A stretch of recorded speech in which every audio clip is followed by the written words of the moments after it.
Hey friends, welcome back to the channel. If this is your first time here, my name is Billy Chan. So today, we are so excited that we have the author of this book, Going Beyond the Wall by Seow Keong. So Seow Keong is a very crazy, impressive people, you know. So he have run a few thousand kilometers and non-stop, run across 6 continental and still stay strong. Now at the age of 60, so he's still strong at attending more ultra marathons that he could. Right, today you are going to be inspired, impressed by Seow Keong. Let's dive into that sharing now. Hi everyone, my name is Seow Keong. Don't be fooled by my gray hair. I'm actually only 61 years old. So why the book?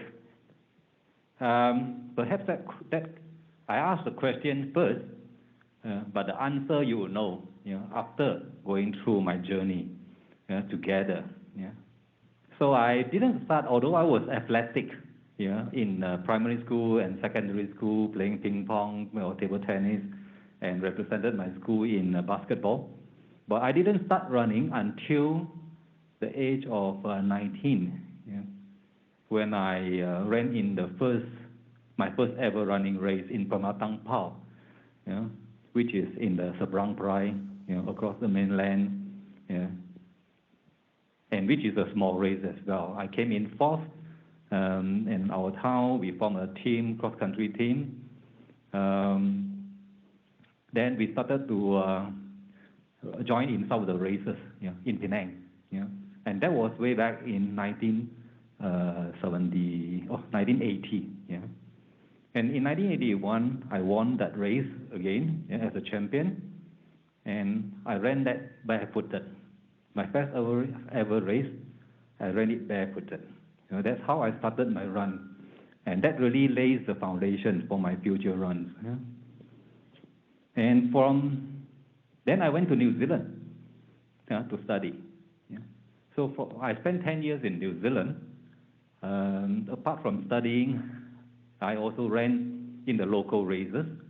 And after I graduated, I joined a local club, and run in the summer, on the road. And in the winter, we join in what they call the cross country, the Harrier Club. It's very cold in New Zealand in the winter. So that's where I joined. That's also where I ran my first full marathon, FM, in 1987. 87. I was 26 years old then. So for that race, I did a sub-5 full marathon, and I came in second last in that race. And the last guy who was behind me is another 60 years old guy. And my wife was so worried. Everybody else had left the stadium, and I was nowhere to be seen.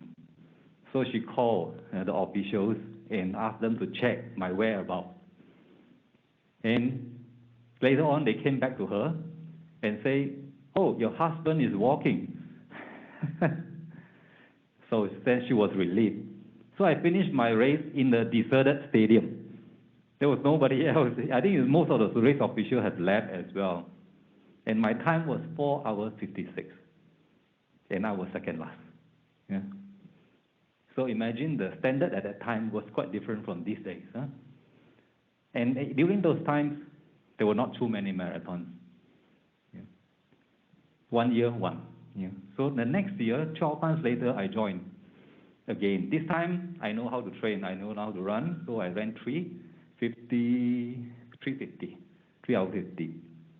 And then a year later, I ran my third marathon. In my third year, I ran 332. So that would remain by PB because I got injured in 1990 from a basketball game in New Zealand. But still, I recovered from there and I carried on running. And from that time until 2005, my focus was only on the city marathons. on the city marathons because there was nothing else as well. Full marathon itself is already a challenge. And I took it to many cities around the world, and my focus then was to say, okay, the challenge would be to run all the top 10 marathons in the world. So there was a book which ranked all the marathons in the world. So I was determined to run all of them, but I did only 8 of them. I didn't do the London, I didn't do the Boston. Boston, I wasn't fast enough. London, I wasn't lucky enough to get the lottery. And then came 2005. That is the turning point, as described in my book, in the prologue of my book, why I moved away from city marathon to adventure marathons, extreme marathons, and also later on ultra marathons. So that's when I ran the Great Wall in 2005. From then on, I felt that, hey, city marathon is no longer giving me enough joy, fulfillment, challenges, satisfaction, that kind of thing. So after running Great Wall Marathon, I signed up for Everest Marathon in 2006. So that's a year later. And then the rest is history. Ran the Great Wall, and then I joined the Grand Slam Club. And then in 2007, I went to North Pole. In the same year, I went to Antarctica. And then I realized that, hey, there's such a thing called Grand Slam Club, where if you run 7 marathons on 7 continents, which includes Antarctica, and if you run the North Pole as well, then you are eligible for membership in this Grand Slam Club. So I haven't run in South Africa or in Africa continent. I haven't run in South America continent. So for that purpose alone, I signed up for this Comrade Marathon, the longest one at that time. That was my first ultra, 87 kilometers. The cutoff time is 12 hours. You have to do it in 12 hours. So that is described also in one of the chapters, termed as the longest. It's not the longest that I have done, but it was the longest at that time. Okay. So I did this Comrade twice. One up, the second year is down. That's the format of Comrade Marathon. So you have to do it in 12 hours. So I finished the first one in quite a dramatic fashion, as described in the book. I don't know if some of you have read that chapter. All right. Then I went to South America, to all country, but this country called Ecuador, to this city called Guayaquil, which I've never heard of before. And some of you may not have heard of this largest city in Ecuador. So by finishing that race, I became a member. I completed that. Then what's the next challenge? So from then on, it was trip to Sahara Desert, Amazon jungle, and the Alps and all that things, which I will go through briefly later on. So since that's how I started my ultra career. And in 2020, I completed what I call the Taiwan trilogy. That means running from it trans Taiwan, running from the northern tip to the southern tip of Taiwan Island, and then run across Taiwan Island and run around Taiwan Island. So I completed that in 2020. And last year in December, I also completed the similar trilogy for Peninsular Malaysia. I ran from 2016, we spent 2 weeks on the road, running from Padang Besar to Johor Bahru in 14 days. And in 2017, the next year, we ran from Lumut, on the west coast, all the way across the peninsula to Kuala Terengganu on the east coast. That's 444 kilometers. The trans-peninsula is 880 something kilometers. And then it was some years before we decided, or we committed to do this run around Peninsula Island, because it's much longer. And it's 2,234, and then you need to spend 31 days on the road. So it took a lot of hesitation, how to overcome this mental barrier to say, let's do it.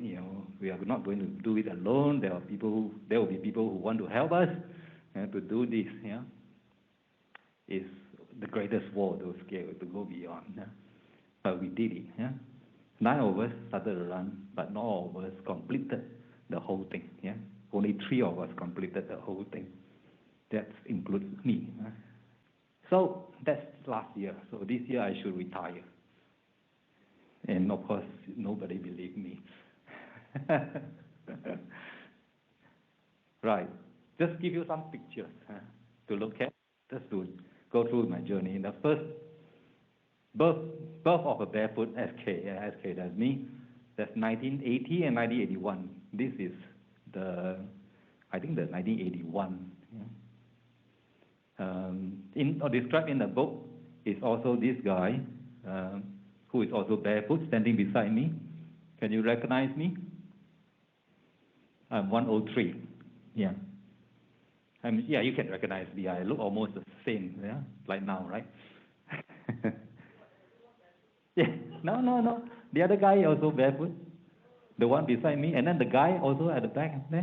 3 of us are barefoot. Yeah. Right.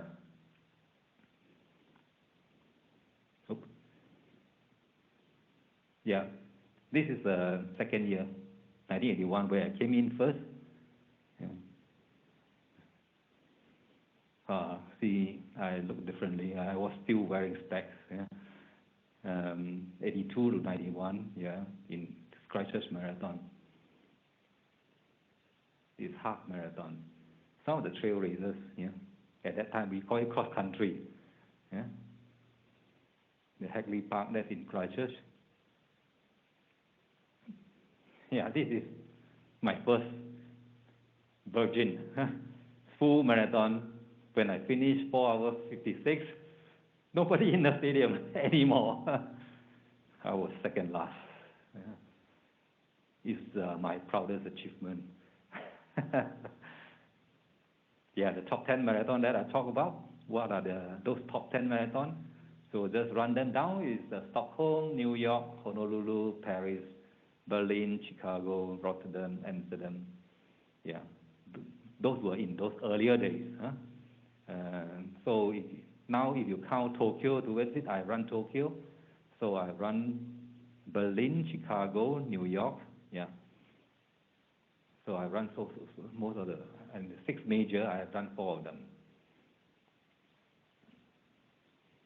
Stockholm, New York, Honolulu, Paris, Berlin, Chicago, Rotterdam, Amsterdam.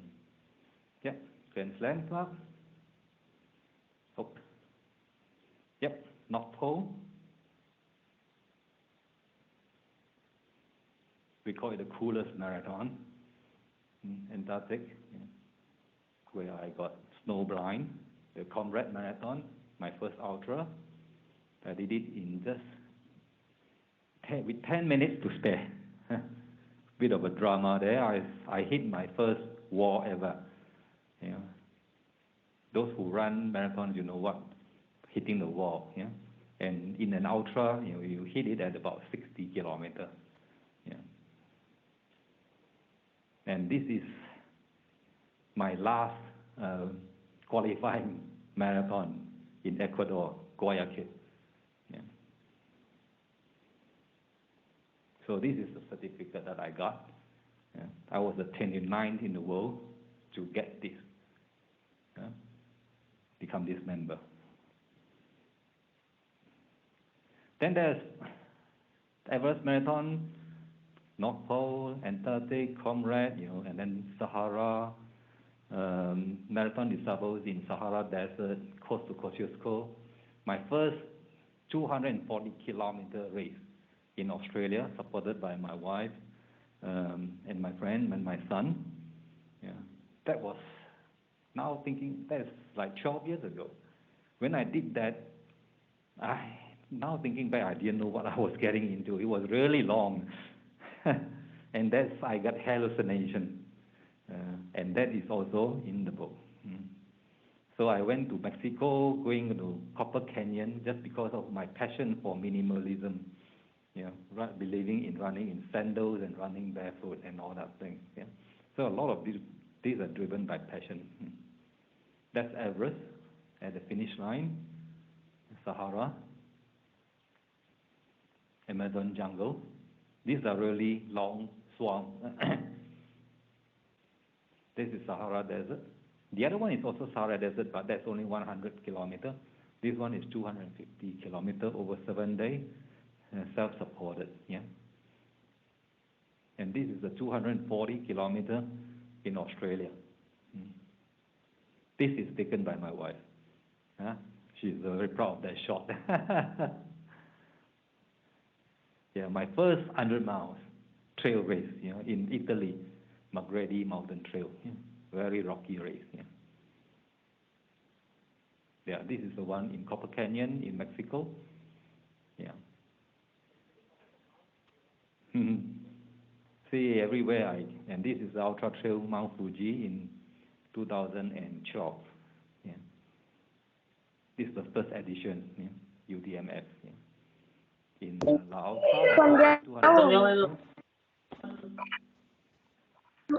老师叫我们餐了，菜鸟可以拿到免费，有4份。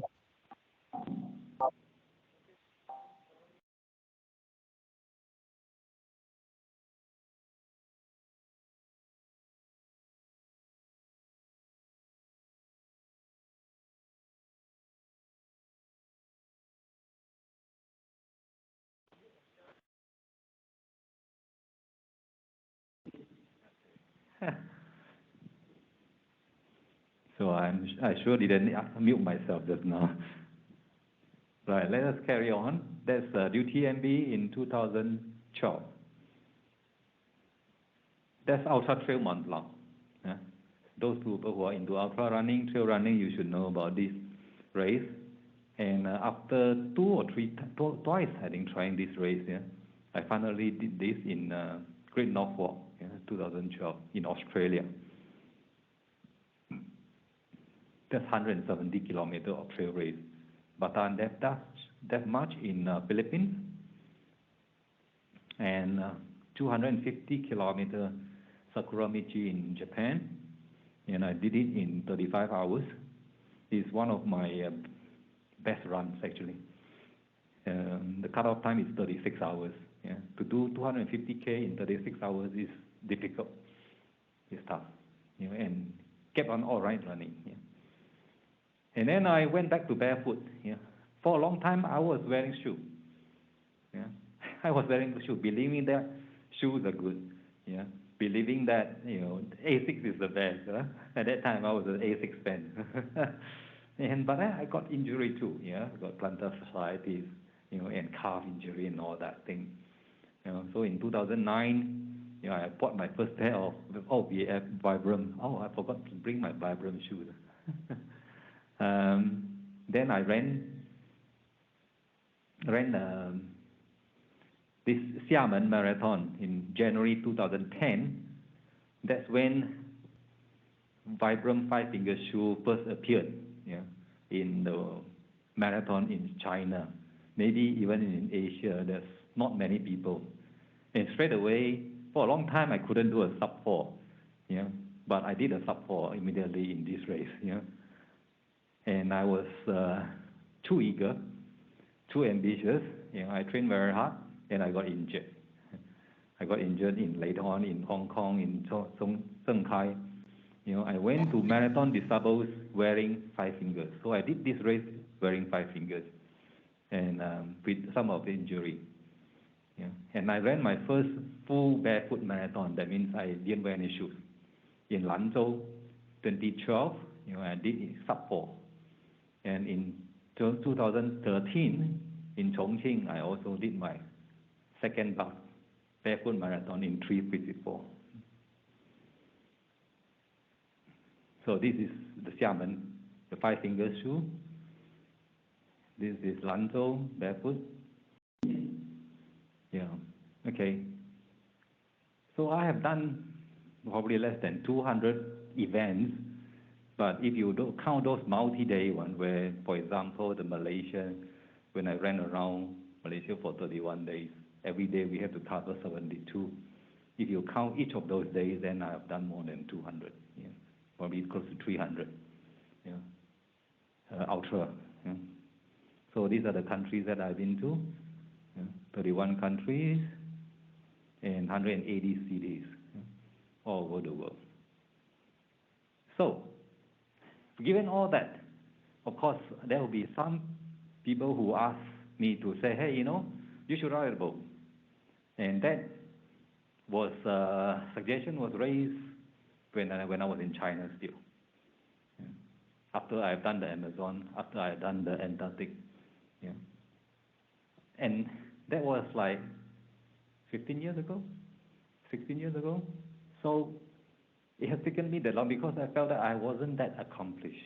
I still have so many things to do, so many challenges ahead. I need to do those things. Of course, apart from that, I was holding down a full-time job, and I just didn't have the time to write. Yeah. So this COVID-19 pandemic is a blessing in disguise for me personally, because I have the time and space to sit down and craft those things. Over the years, I've been writing race reports. Whenever I finish a race, I will post the race reports on Facebook. And slowly, I developed some following. Some people like to read my race reports. But to publish a book is different from a compilation of race reports. Nobody wants to read a book just because of the race report. So the stories have to be told differently. So during the MCO period, I have the time to craft them. You need to craft them. You need to take the story not from the beginning to the end, but probably take something in the middle, something dramatic, put it in front, and then bring in my childhood, my life history, inject them, and how to link them up. Then from the book, then you see how I become the person I am today. So let's come to the book. Why do I call it Going Beyond the Wall? What walls am I talking about? So the first wall is between the normal and the extreme. That's when I move from city marathons to adventure marathons. It's like a wall you have to climb. The wall that when I was standing on top of Great Wall, looking up, then I felt, gosh, how you can imagine the history, how the Mongolians have come in and invade China and all that thing. So they have to also go beyond that wall. So it's the same as what I'm doing. What I was about to do. City marathon is no longer a challenge. To compete and to complete them anyway, I need a different kind of challenges.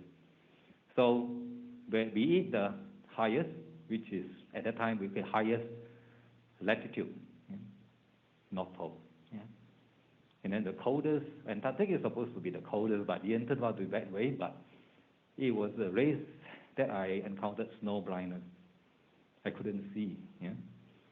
And then the third one is what's that? The highest. The longest. The longest, that would be the Comrade. Because it was my first ultra. I've never run that far before. From 42, suddenly you have to do 87.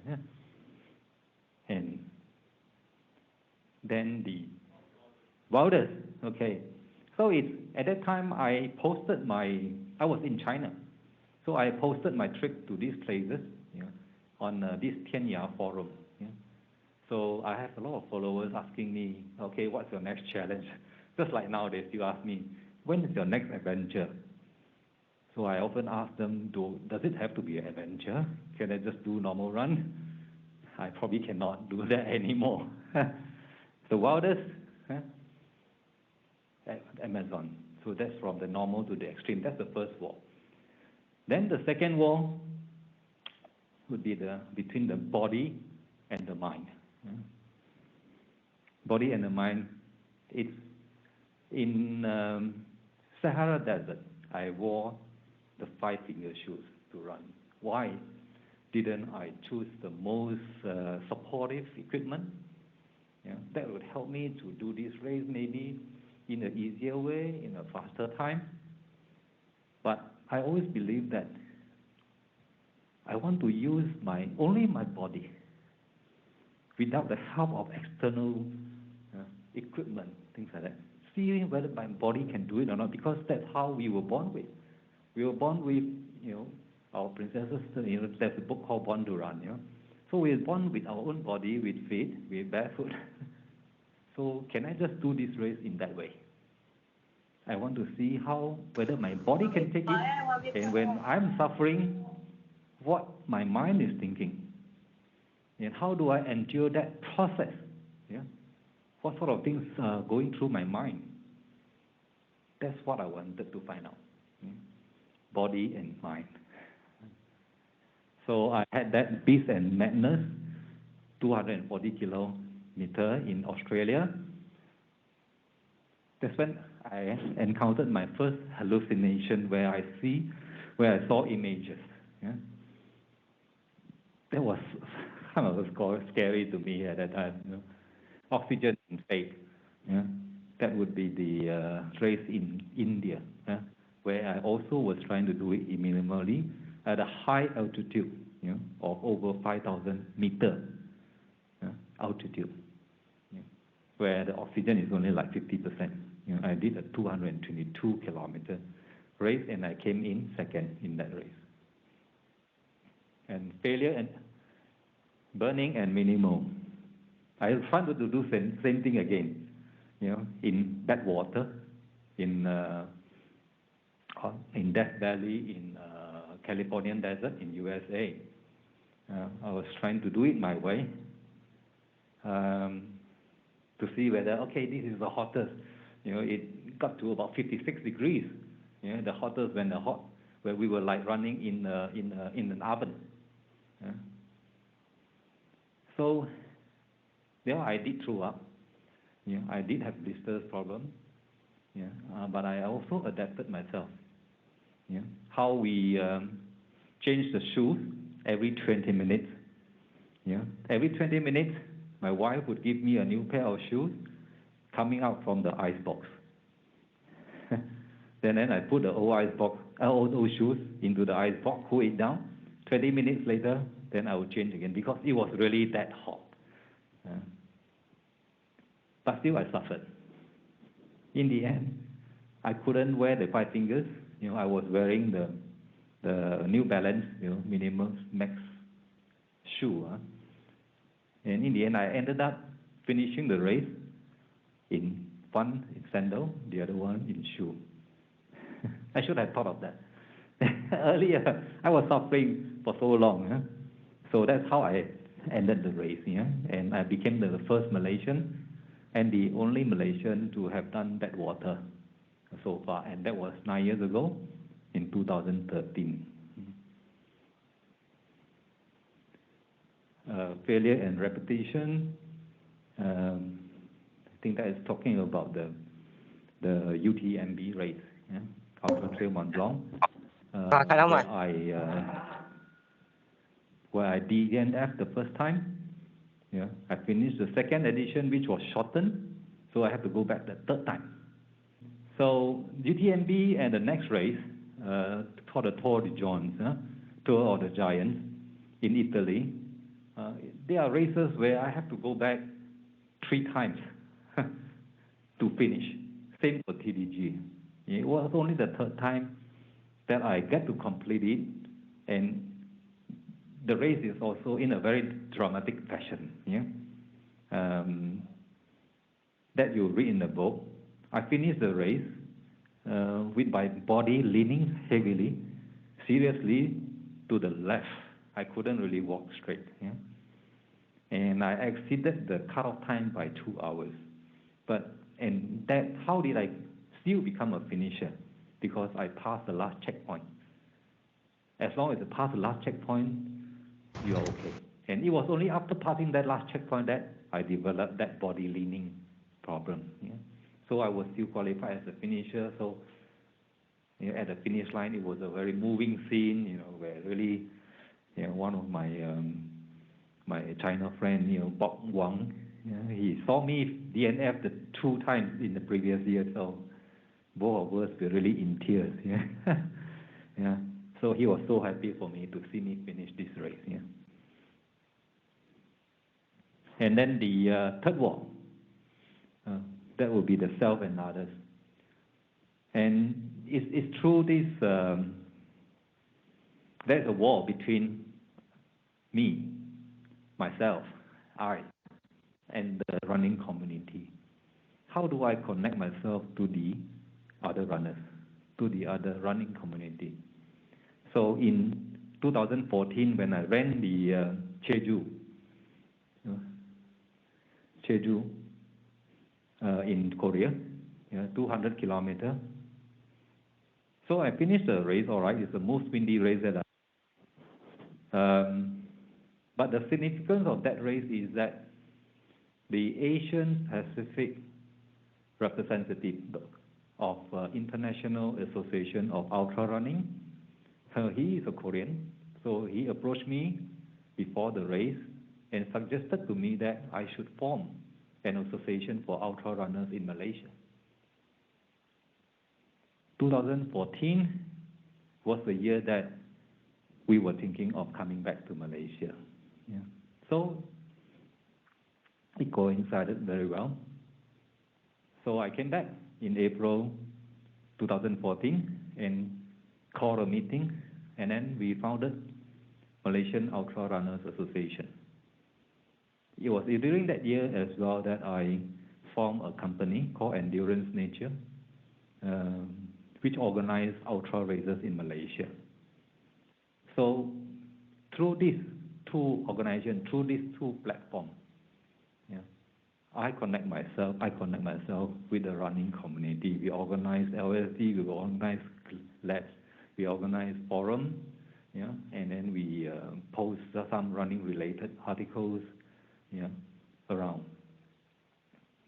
And then through the runs that we organized in 2016, where we ran from Padang Besar to Johor Bahru, we invited the running community to join us along the way. A lot of people joined us in Sungai Petani. Even from day one, from Padang Besar, there was a Malay girl who joined us to celebrate her birthday, to join us for the first day.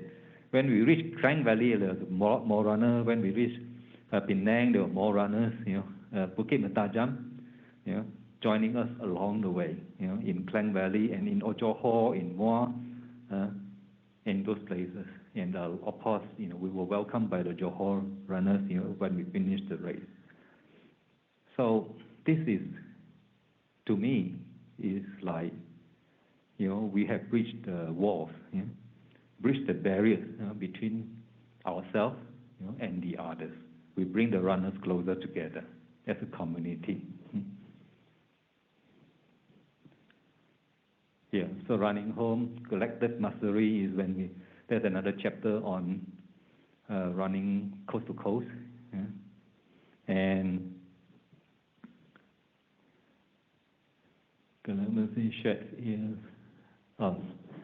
and then when I ran in the Trans-Pyrenean, we got lost.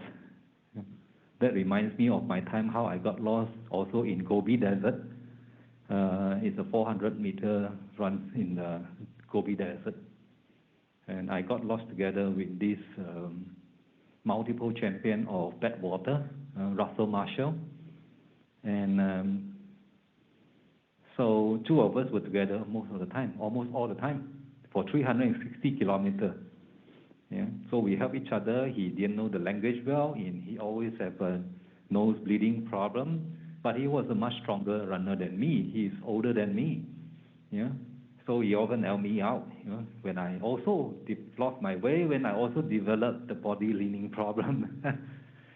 Yeah. In the end, both of us didn't quite finish the race. We were 40 kilometers shocked, yeah, because we got lost so often. I got lost. I lost by 8 kilometers. Yeah, I lost a few hours. My wife was watching on the big screen and following the GPS track and then seeing me getting lost, further and further away from the actual route. We got so worried. Yeah? And those race officials were looking at those big screens, seeing me getting lost, and they didn't say a thing. They didn't go and tell me that, hey, you have got lost.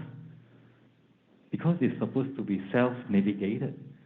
In the desert, we will rely on the GPS power to tell you the way, but in the desert, sometimes it's not easy. Yeah. But it's through losing our way together that we found ourselves, connecting to each other. Yeah. To the local community, to the people who help us along the way. Yeah. And that's a very precious thing. It's not only like finishing a race. Yeah. And lastly, on the fourth wall. So I finished writing the first 16 chapter. I waited until running around Malaysia happened.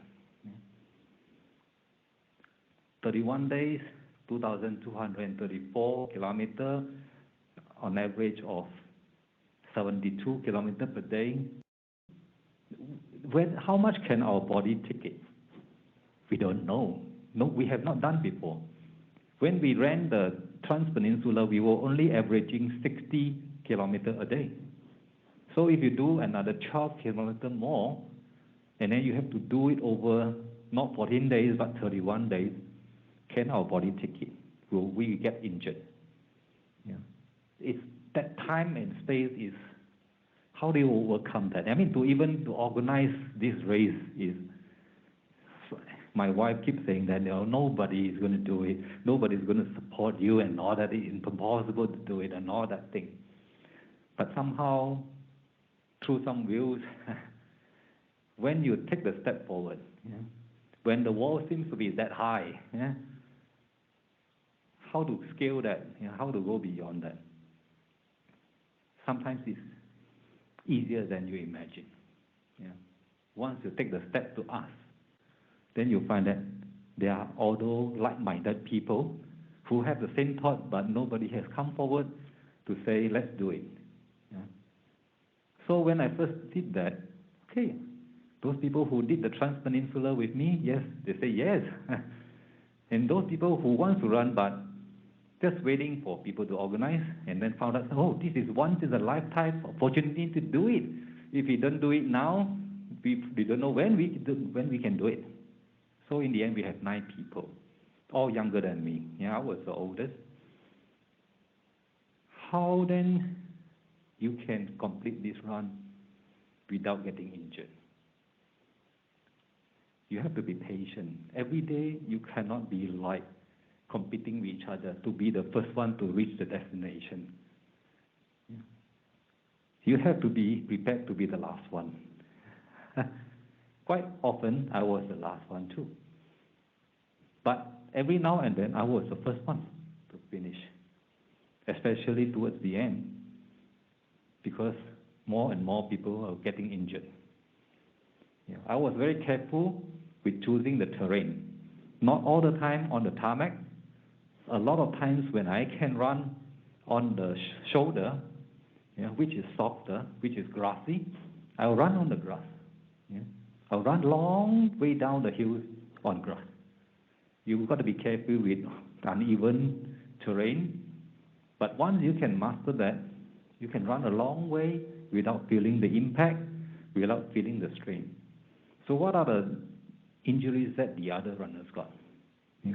Those runners will know the shin splint. Yeah. If overuse of your shin over a long time on hard surface, you develop that.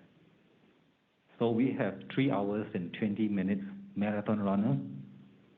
Couldn't finish the run. Even, I think after a week, he got injured. He was like the first guy who finished for the first 3 days. Always the first one to finish. That's why I say you've got to be patient. Towards the end, every day, we always rock the last few kilometers because we have to think about the tomorrow. You have to recover well for tomorrow. Yeah. So that takes patience. Yeah? That you cannot be egoistic. Yeah? You have to put that aside. Yeah? So that's why I call this the fourth wall, yeah? The time and space. Yeah? So just going through the chapter, those people who have not read the book, this is how the book looks like. You know, I'm just putting the pictures of the chapters.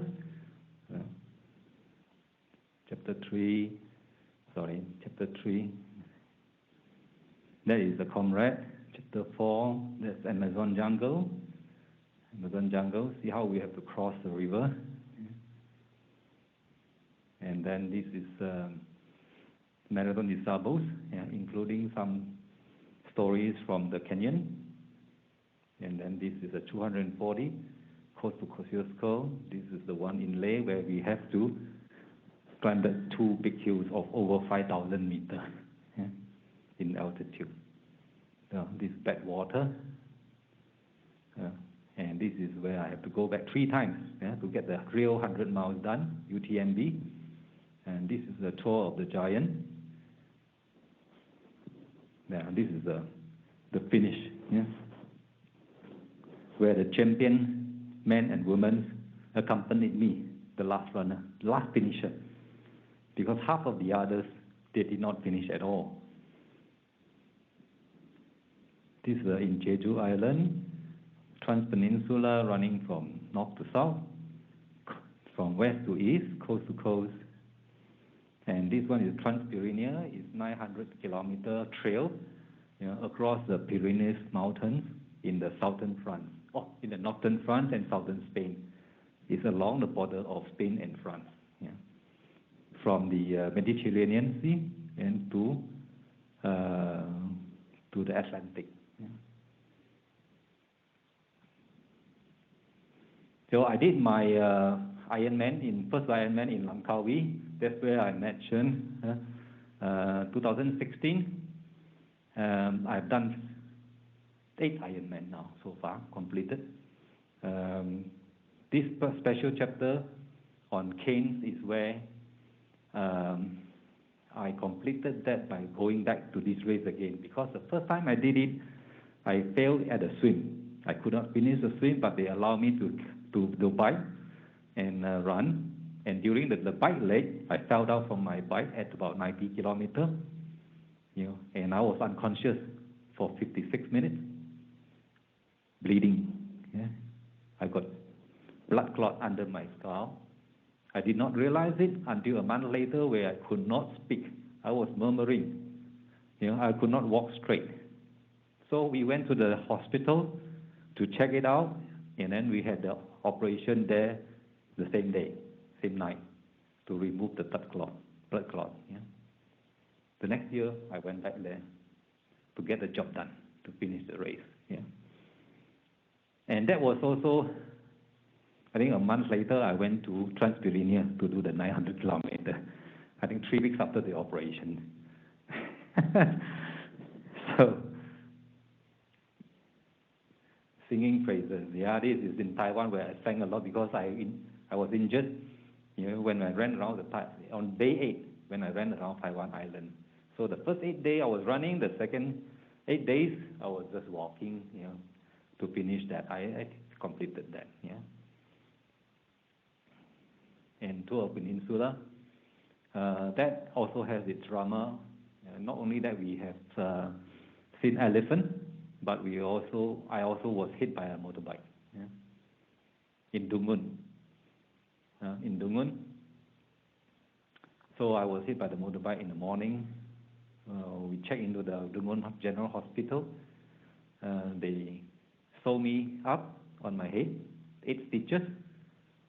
And then I went back to the place where I had the accident and continued. Yeah. I think apparently what they said at the time is, some runners told me, hey, you know, when we heard about your accident, we didn't know what to do. Some of us, we stopped. We thought of going back to the hotel. You know, we'll stop. We will not run anymore. Only after learning upon me, right? I still got back on the road, still continue. The show is still on. Huh? So Then they came back and continued running. Some people have asked me later on, what if you did not continue? That was day 19. Would the whole thing, this whole project, just end up as a failed project? Nobody. So perhaps it was so critical that when I continued, and then everyone could move on. And then we got back to Dataran Merdeka on the 31st of December. And then we got our Malaysia World Book of Records. So that's described in the chapter 17. So the epilogue is more about me doing barefoot running and how I did a lot of minimalist stuff in this race called Hong Kong 100. In 2011, I was the only one also from China, because I was residing in China. I was the only one coming out from mainland China to finish an ultra race. So a lot of attention was paid to me by the Chinese. They say, they were so inspired. In the second edition of Hong Kong 100, the CCTV, the Chinese television, they interviewed me, and then they told me, did you know that you are the one who inspired Chinese ultra runners? Now Chinese runners are dominating this race. They often become the champion or the podium winners of Hong Kong 100. So I have done this race 10 times, consecutively every year, and all within more or less the same time. So my speed hasn't slowed down that much. But still, while doing all that, I was doing 5 fingers at first. Later on, in lunar sandals, and in recent years, I've been doing this race in white sandals. In white sandals. So when I finish, the announcer would often say, "Hey, Seow Keong from Malaysia, is finishing his race in the bathroom sandals."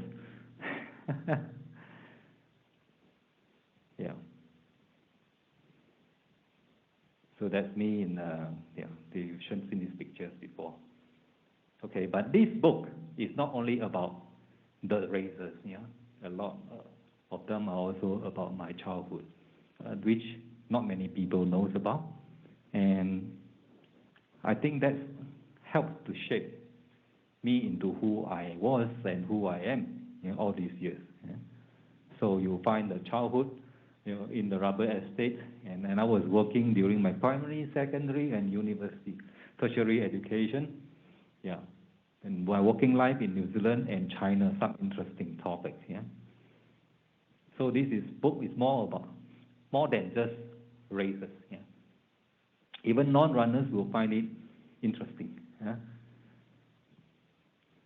This is a pictorial, which comes together with the hardcover edition of the book.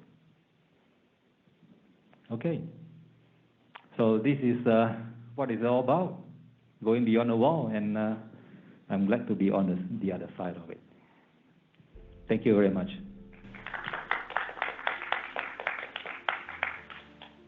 Thank you for watching, and I believe that you would like to read this book as well. It's a very impressive book, a lot of good stories in there and wonderful pictures. So if you like the video like this, do check out some of the author's video that I posted over here, and do join us, subscribe and like, because we are going to share book club sharing just like this every month. See you and happy learning.